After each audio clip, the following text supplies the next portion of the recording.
Shalom jemaat yang dikasihi Tuhan. Senang sekali pada malam hari ini dapat menjumpai dan menyapa jemaat melalui pemberitaan firman Tuhan yang akan kita dengarkan bersama-sama. Firman Tuhan hari ini saya ambil dari Imamat pasal yang ke-6 ayat 8 sampai dengan ayat yang ke-13. Saya akan membacakannya, demikianlah firman Tuhan. Tuhan berfirman kepada Musa, perintahkanlah kepada Harun dan anak-anaknya. Inilah hukum tentang korban bakaran. Korban bakaran itu harus tinggal di atas mezbah perapian, di atas mezbah semalam-malaman sampai pagi.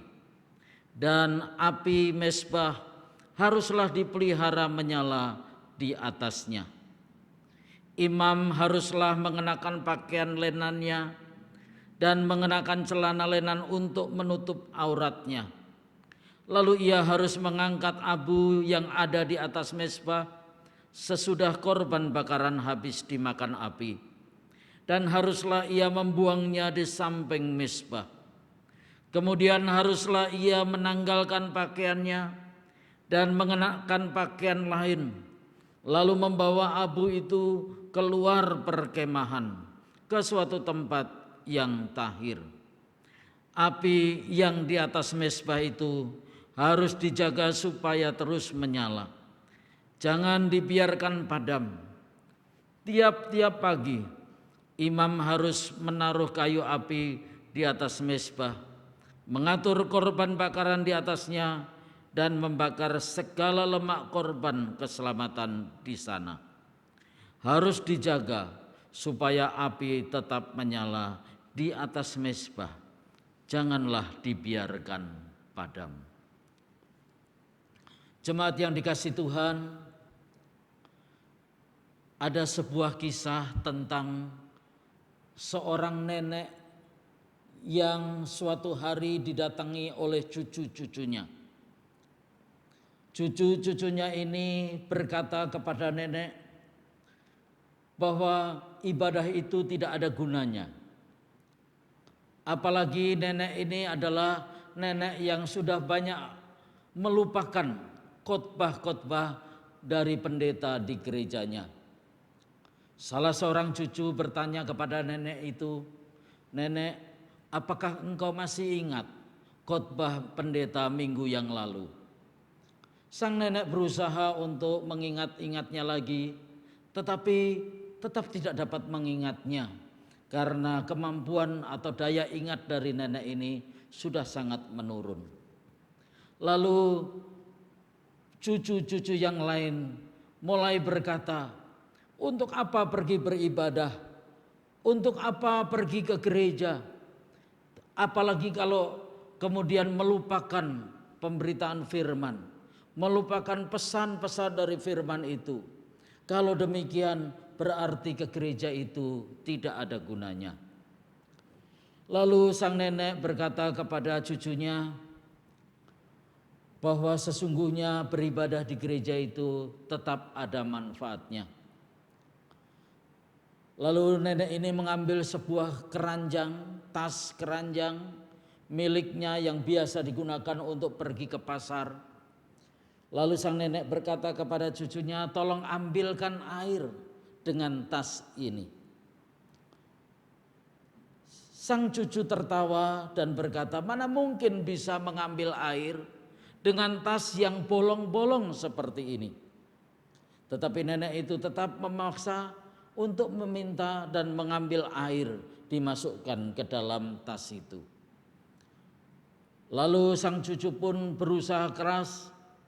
Dia berlari ke tempat sumber air, lalu memasukkan air ke atas tas yang ada di dalam, yang ada lubang-lubangnya itu.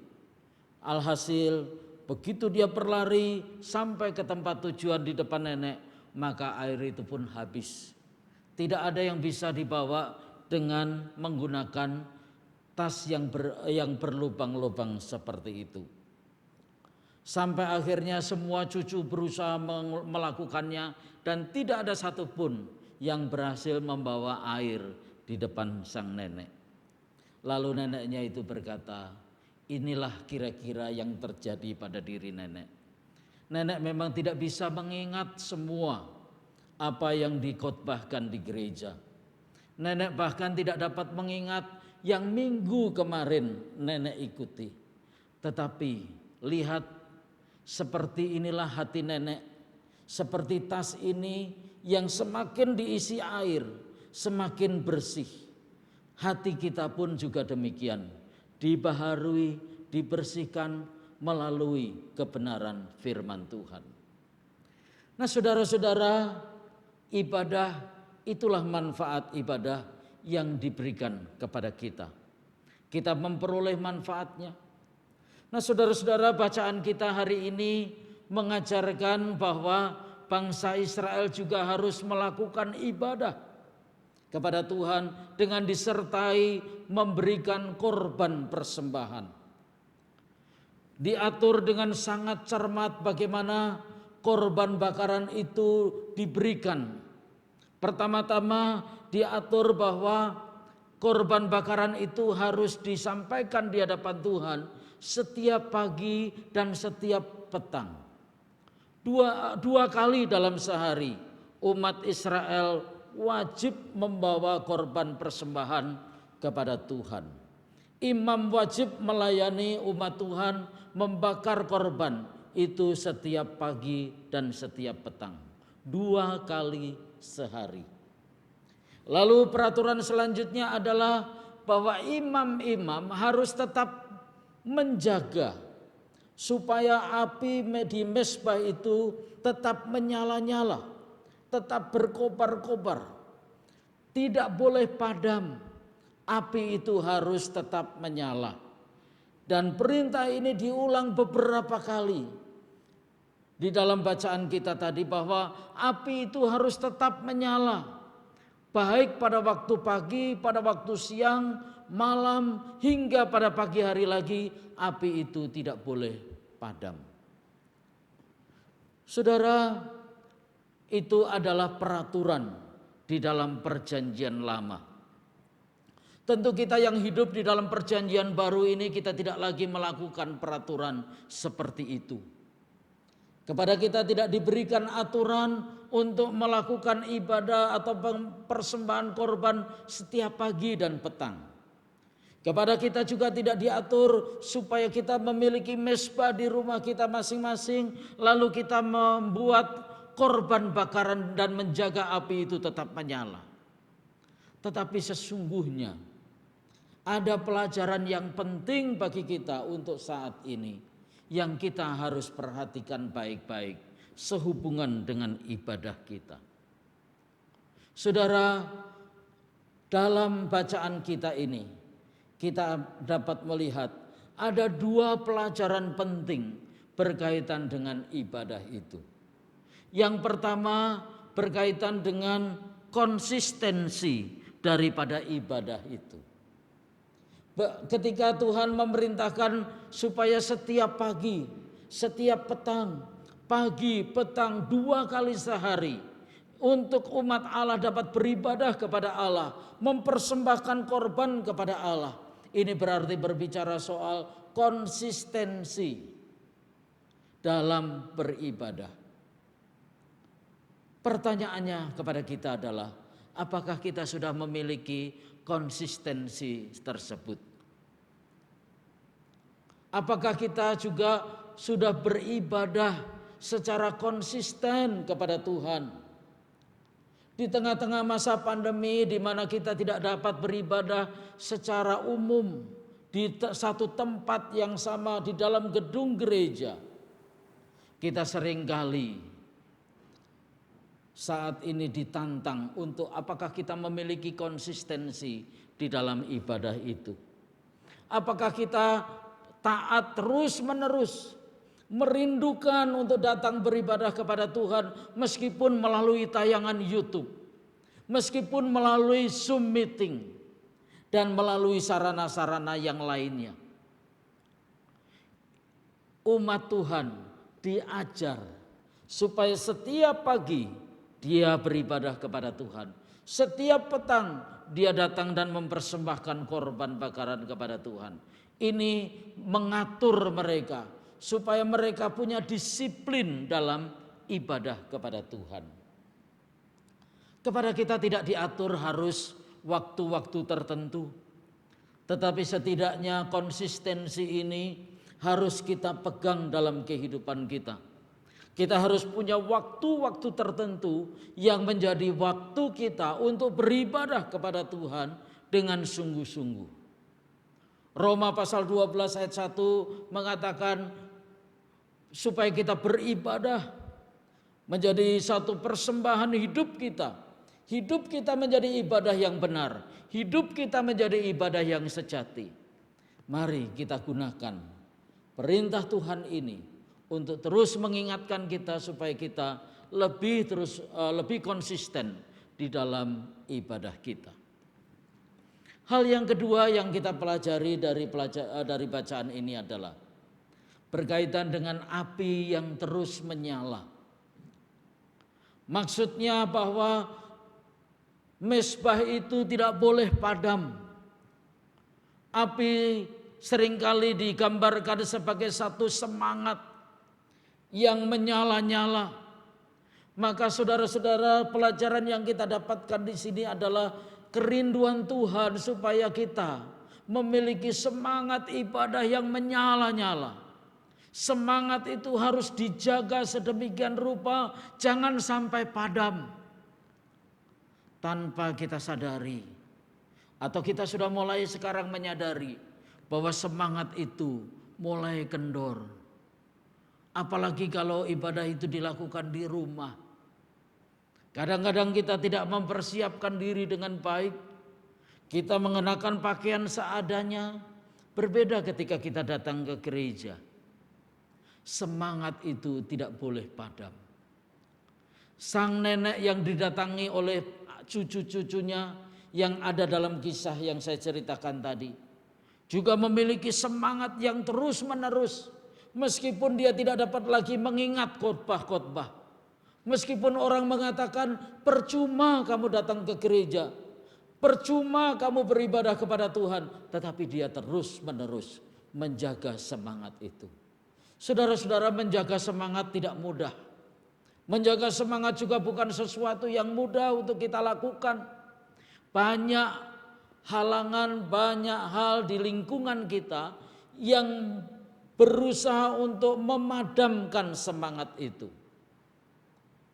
Bahkan usaha pekerjaan kita juga bisa memadamkan semangat itu.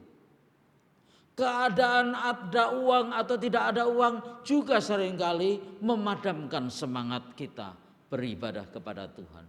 Kondisi tubuh kita yang sakit, penderitaan yang kita alami itu juga bisa memadamkan semangat kita beribadah kepada Tuhan. Oleh karena itu saudara-saudara, kita harus tetap memperhatikan bagian ini. Bahwa semangat itu tidak boleh padam. Api di mezbah itu tidak boleh padam. Tidak boleh dibiarkan padam. Tetapi terus-menerus harus menyala. Terus-menerus harus dibiarkan menyala. Dan terus-menerus kita berusaha untuk supaya api semangat kita beribadah itu tidak padam. Saudara-saudara yang dikasihi Tuhan, ketika Tuhan menciptakan manusia, menciptakan Adam dan Hawa, memberi tugas kepada mereka untuk mengelola bumi dan lain sebagainya. Maka John Stott pernah menuliskan bahwa ada dua tujuan utama manusia diciptakan, yaitu manusia itu diciptakan sebagai manusia pekerja atau homo faber, dan yang kedua adalah sebagai manusia penyembah, manusia yang beribadah, homo adorans. Keagungan manusia terlihat ketika manusia itu bekerja. Keagungan manusia juga terlihat ketika mereka beribadah kepada Tuhan. Jadi dua-duanya harus tetap dijaga semangatnya. Semangat untuk bekerja sebagai bagian daripada pelayanan kita kepada Tuhan, beribadah sebagai bagian daripada tujuan di mana Allah menciptakan kita harus tetap menjaga semangatnya. Kiranya Tuhan memberkati kita dan Tuhan menolong kita supaya kita memiliki dua hal ini, yaitu kontinuitas, keberlangsungan ibadah kita. Bahwa ibadah itu harus kita lakukan terus menerus dalam hidup kita. Dan yang kedua adalah masalah semangat. Semangat yang terus menerus berkobar, itulah yang Tuhan kehendaki bagi kita saat ini. Tuhan memberkati. Shalom.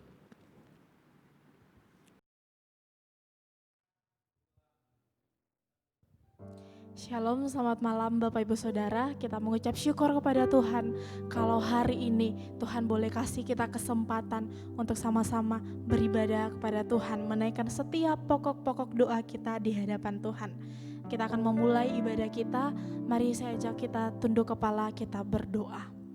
Bapa dalam sorga, kami mengucap syukur kepada Tuhan karena malam hari ini Tuhan boleh berikan kami satu kesempatan untuk memuji Tuhan, untuk mendengarkan firman Tuhan dan juga untuk menaikkan setiap pokok-pokok doa kami di hadapan Tuhan. Mari Tuhan berkenan memberkati persekutuan doa kami malam hari ini. Di dalam nama Tuhan Yesus kami telah mengucap syukur dan juga berdoa. Amin. Bapak Ibu Saudara, setiap hari kita mengalami kebaikan Tuhan. Setiap hari ada hal yang membuat kita takjub kepada Tuhan, membuat kita mengucap syukur kepada Tuhan. Untuk itu mari saya mengajak kita sama-sama untuk menaikkan setiap doa syukur kita di hadapan Tuhan.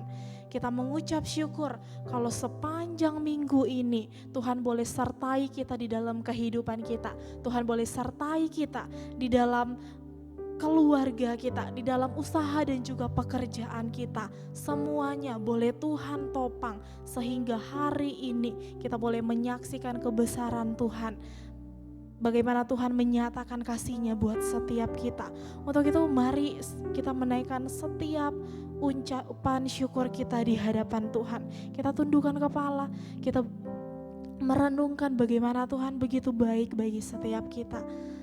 Mari bawa setiap ucapan syukur kita di hadapan Tuhan.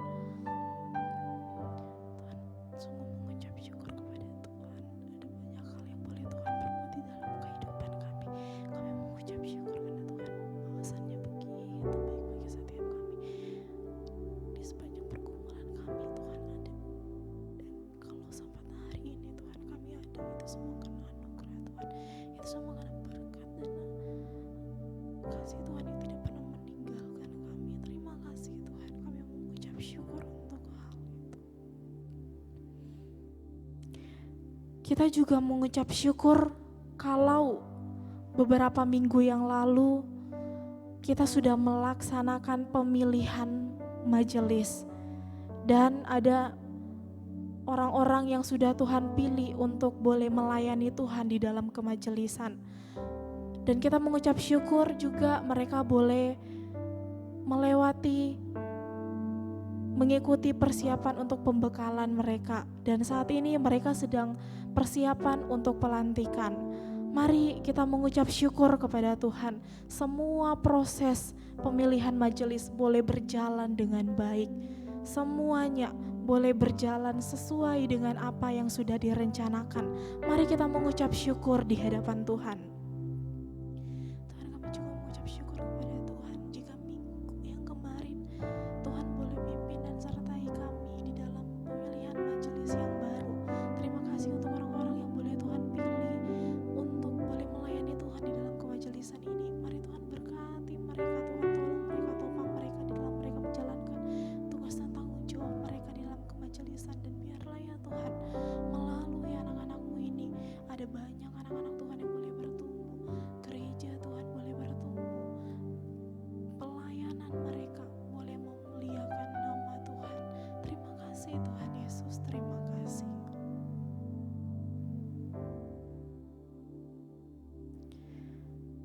Saudara, mari kita juga berdoa buat gereja dan juga pelayanan offline. Minggu ini gereja kita akan kembali mengadakan ibadah offline di gereja. Dan mari kita doakan semua persiapan yang dilakukan. Kita doakan juga agar setiap jemaat yang hadir boleh tetap menjaga protokol kesehatan yang ada, sehingga pelayanan offline boleh tetap berjalan dengan baik. Mari kita buka suara, kita berdoa. Tuhan, kami juga datang kepada Tuhan, kami mengucap syukur karena ada kesempatan lagi bagi gereja kami untuk buka ibadah offline. Terima kasih Tuhan untuk kesempatan ini, dan mari Tuhan memberkati agar biarlah ketika gereja kembali dibuka, anak-anak Tuhan boleh tetap melakukan protokol kesehatan yang ada, sehingga setiap ibadah boleh berjalan dengan baik, setiap pelayanan boleh berjalan dengan baik. Kita juga doakan buat setiap jemaat kita, jemaat yang datang untuk ibadah offline nanti benar-benar memiliki kerinduan terdalam untuk mencari Tuhan, memiliki kerinduan yang terdalam untuk beribadah kepada Tuhan di dalam gedung gereja. Mari kita juga doakan untuk setiap pelayan-pelayan Tuhan, hamba-hamba Tuhan yang boleh melayani, yang menyampaikan firman Tuhan, anak-anak Tuhan yang melayani liturgi, singers, sound system, pemusik. Mari kita doakan semuanya. Di dalam segala persiapan mereka, Tuhan tolong mereka, Tuhan topang mereka, sehingga pelayanan mereka boleh menjadi pelayanan yang berkenan di hadapan Tuhan. Mari kita buka suara, kita berdoa. Tuhan, kami juga tidak lupa berdoa untuk setiap jemaat kami yang mungkin sudah lelah untuk beribadah dari rumah, dan kini ada kesempatan untuk mereka kembali beribadah dalam gedung gereja. Mari Tuhan berkati mereka supaya mereka datang bukan karena sekedar rutinitas belaka, tetapi mereka datang dengan kerinduan yang terdalam untuk mencari Tuhan, dengan kerinduan yang terdalam untuk mendengarkan firman Tuhan, untuk menyembah Tuhan di dalam rumah Tuhan. Tuhan berkati setiap jemaat Tuhan, berkati juga setiap pelayan-pelayan Tuhan yang sedang mempersiapkan diri mereka untuk boleh menjadi berkat buat anak-anak Tuhan di dalam ibadah offline minggu nanti. Terima kasih Tuhan, mari Tuhan berkati setiap mereka, pelayan-pelayan yang ada, boleh mendatangkan kemuliaan hanya untuk nama Tuhan saja. Terima kasih Tuhan, dalam nama Tuhan Yesus Tuhan bersyukur dan berdoa. Saudara, gereja kita saat ini juga sedang memasuki masa persiapan Natal jemaat. Untuk itu mari kita sama-sama dukung di dalam doa. Kita dukung untuk persiapan panitia dan juga Agape Ministry di dalam mempersiapkan segala acara, mempersiapkan segala sesuatu untuk perayaan Natal jemaat nanti. Mari kita dukung di dalam doa agar semua hal yang mereka butuhkan, semua hal yang mereka persiapkan itu boleh benar-benar disertai Tuhan. Dan ketika hari H nanti, Natal ini boleh menjadi Natal yang mendatangkan sukacita di hati jemaat, boleh mendatangkan sukacita kepada Tuhan. Mari kita juga doakan untuk setiap kebutuhan dana yang dibutuhkan. Mari kita buka suara, kita berdoa. Bapa dalam surga, kami juga terus datang kepada Tuhan untuk menyerahkan persiapan Natal kami yang nanti akan dilaksanakan di bulan Desember. Ada banyak hal yang harus dipersiapkan, latihan-latihan yang dilakukan, setiap pelayan-pelayan Tuhan yang dipilih untuk boleh melayani. Mari Tuhan memberkati semuanya. Tuhan tolong topang agar semuanya boleh berjalan dengan baik. Tuhan tolong agar semuanya boleh sungguh-sungguh kami lakukan untuk pelayanan di hadapan Tuhan, untuk mendatangkan kemuliaan hanya untuk nama Tuhan. Kami rindu Tuhan, ketika acara ini sukses nanti, bukan kami yang dipermuliakan, tetapi Tuhan. Melalui pelayanan ini kami rindu sukacita Natal itu boleh tetap ada di dalam hati setiap kami. Kita juga doakan untuk gereja GKI di lingkungan sinode. Mereka pun juga di dalam persiapan Natal di bulan Desember nanti. Mari kita juga doakan untuk persiapan mereka. Kita doakan juga untuk setiap jemaat. Mungkin Natal kali ini memang berbeda dari tahun sebelumnya, tetapi biarlah sukacita Natal itu, sukacita menyambut hari kelahiran Yesus Kristus Sang Juru Selamat itu tidak berkurang sedikit pun. Tetap ada damai di dalam hati setiap jemaat. Tetap ada sukacita menyambut Natal yang berbeda di tahun ini. Mari kita doakan untuk hal ini. Mari kita buka suara, kita berdoa. Tuhan, kami juga tidak lupa mendoakan untuk gereja-gereja di lingkungan sinode GKI. Kami juga berdoa untuk mereka yang sedang di dalam persiapan untuk merayakan Natal di dalam pos PI yang ada. Mari Tuhan berkati, Tuhan tolong juga di dalam segala persiapan yang mereka lakukan, kebutuhan dana yang mereka perlukan, kebutuhan sumber daya manusia yang mereka butuhkan. Mari Tuhan tolong, Tuhan sertai, Tuhan berkati di dalam segala persiapan. Dan satu kerinduan kami Tuhan, meskipun Natal tahun ini adalah Natal yang berbeda dari tahun-tahun sebelumnya, tetapi biarlah itu tidak mengurangi sukacita kami untuk boleh menyambut hari kelahiran Yesus Kristus ke dalam dunia. Dan biarlah meskipun Natal kali ini berbeda, tetapi tetap ada damai sejahtera di dalam hati kami. Tetap ada sukacita yang melimpah, ucapan syukur yang melimpah di hadapan Tuhan. Terima kasih Tuhan, kami menyerahkan untuk persiapan Natal ini ke dalam tangan Tuhan. Dalam nama Tuhan Yesus telah mengucap syukur dan berdoa. Amin. Saudara, di dalam Roma pasalnya yang ke-13 ayatnya yang pertama berkata demikian. Tiap-tiap orang harus takluk kepada pemerintah yang ada di atasnya. Sebab tidak ada pemerintah yang tidak berasal dari Allah, dan pemerintah yang ditetapkan oleh Allah. Saudara, saat ini di seluruh Indonesia sedang ada persiapan pemilihan kepala daerah. Mari kita terus dukung di dalam doa untuk pemilihan kepala daerah nanti yang akan dilaksanakan serentak di seluruh Indonesia.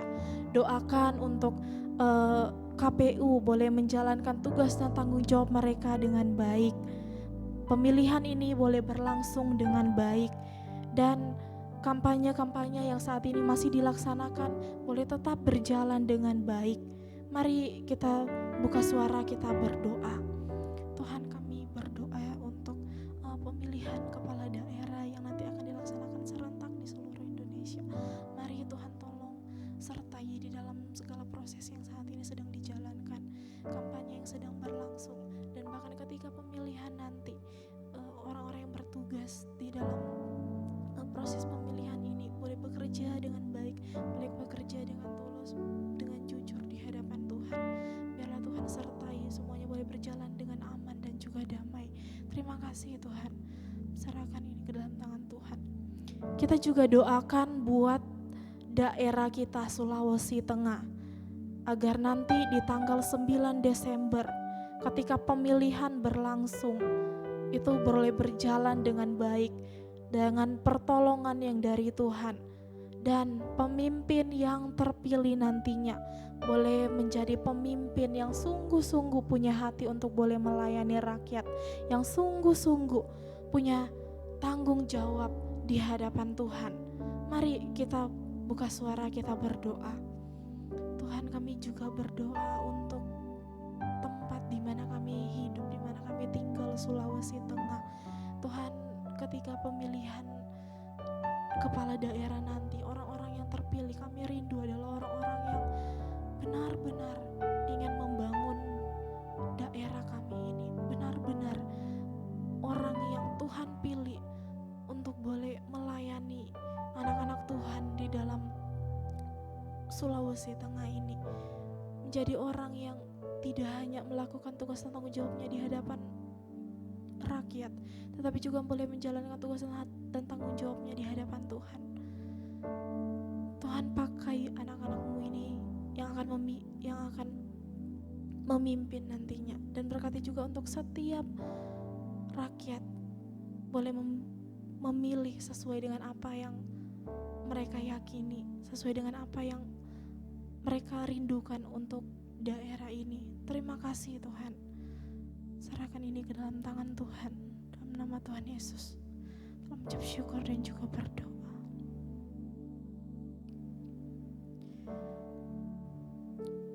Saudara, saat ini saya mengajak setiap kita untuk menaikkan doa pergumulan pribadi kita. Mungkin ada di antara saudara yang saat ini sedang bergumul di dalam sakit penyakit, bergumul di dalam kehidupan keluarga, hubungan di dalam keluarga sedang renggang. Mungkin juga bergumul di dalam usaha dan juga pekerjaan, terlebih di masa-masa seperti ini, masa sulit, ekonomi menjadi menurun. Atau mungkin ada di antara saudara yang juga bergumul di dalam masalah sekolah, atau mungkin ada hal-hal lain yang saudara mungkin tidak bisa ungkapkan kepada orang lain. Ada hal-hal yang mungkin tidak ada satupun yang tahu. Mari datang sama Tuhan, ungkapkan itu di hadapan Tuhan. Ceritakan semuanya kepada Tuhan. Tuhan tidak hanya siap dengar doa kita, cerita kita, tapi Dia siap untuk tolong kita. Mari bawa di hadapan Tuhan. Doakan setiap pergumulan kita, kerinduan kita di hadapan Tuhan.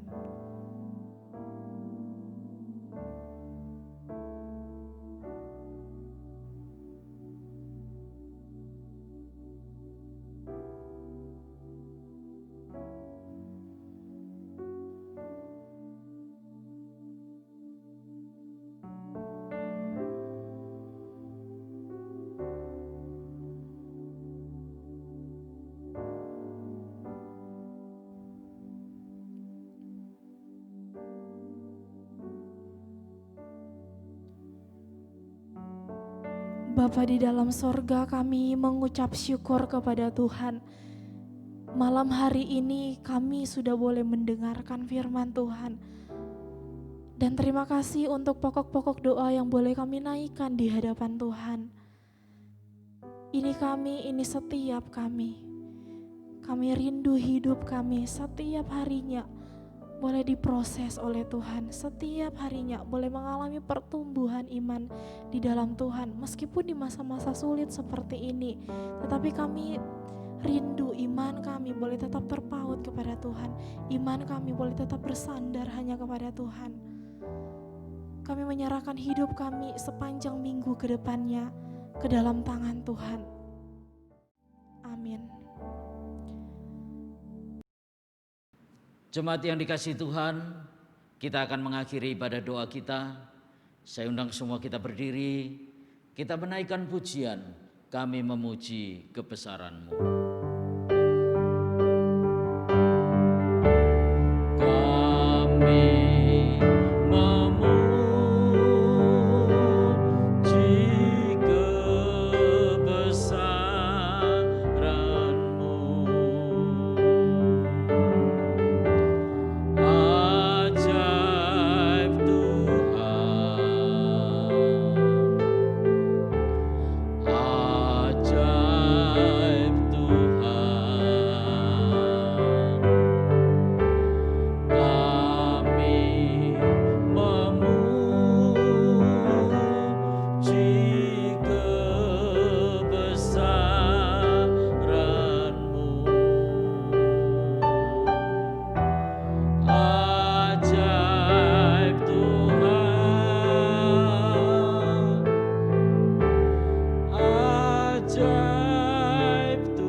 Di akhir ibadah ini ya Tuhan, kami memuji kebesaran-Mu, kami mengagungkan kebesaran-Mu, dan kami memuliakan Engkau.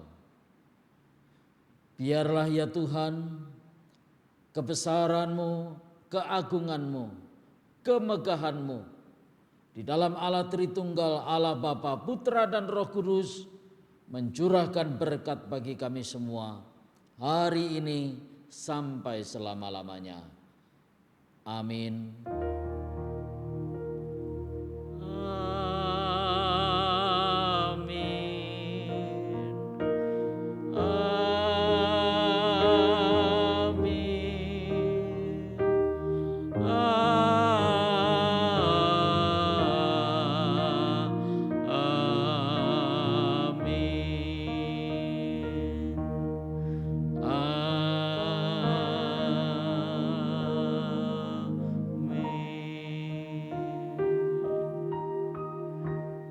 Ibadah kita selesai, silahkan mengambil waktu teduh sejenak di hadapan Tuhan. Tuhan memberkati kita semua.